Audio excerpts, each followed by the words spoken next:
Կարող է արդյոք ստամոքսի խոցը լինել վարակիչ։ Այո, կարող է ստամոքսի խոցը լինել վարակիչ, քանի որ նրա էթիոլոգիայում վարակը կատարվում է Helicobacter pylori միջոցով։ Իսկ ինչ է Helicobacter-ը։ Helicobacter-ը դա հարուցիչ է, միկրոբ է, որ ընկնելով մեր ստամոքսի 12 մատնյա ողորձաթաղանթի վրա, ինքը բերում է գաստրիտների առաջացմանը, ինքը կարող է բերել էրոզիաների առաջացմանը, խոցերի առաջացմանը, իսկ չբուժելու դեպքում այն կարող է նաև 99%-ով ստամոքսի ուռուցքի առաջացման պատճառը լինել։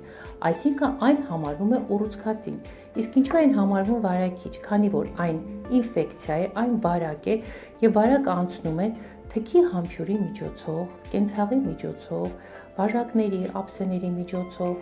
ջրի միջոցով, կարող անգամ սննդի միջոցով անցնել, ուստի այն համարվում է վարակ եւ հարցի պատասխանը կարելի է արդյոք գաստրիտով խոցով վարակվել, այո, կարելի է վարակվել եւ ընդ որում ընտանեկան վարակը մինչեւ 98% կարող է հասնել։ Ուստի երբ որ գալիս են ընտանիքից մեկ հոգի, ասենք տան հայրը գալիս է խոցային հիվանդության, ավելի ճիշտ գրագետ մոտեցում է, որպեսզի մենք ուղղորդենք նաև կնոջը հետազոտման, որտեղ շատ հաճախ լինում է, երբ ամուսինն ունի խոցային հիվանդություն, կնոջ մոտ նույնպես, քանի որ նշեցի, վարակը կարող է դիտվել նաև թքի համբույրի միջոցով, այն կարող է դիտվել նաև կնոջ մոտ։ Պարտադիր չի իհարկե դա խոց լինի, դա կարող է ուղղակի լինել էրոզիվ գաստրիտ, բայց պայմանավորված լինել Helicobacter pylori-ով։ Ռազմավարությունը այսպես է, անպայման պետք է ձերբազատվել նրանից, այսինքն կատարում են Helicobacter pylori էրադիկացիա։ Helicobacter-ը կարելի է որոշել ինչպես գաստրոսկոպիայի ժամանակ, այնպես էլ անտիգենի որոշմամբ կողանքում, արյան մեջ հակամարմինների որոշմամբ, արդեն բժիշկը ձեզ կուղղորդի այդ հետազոտությունը կատարելու։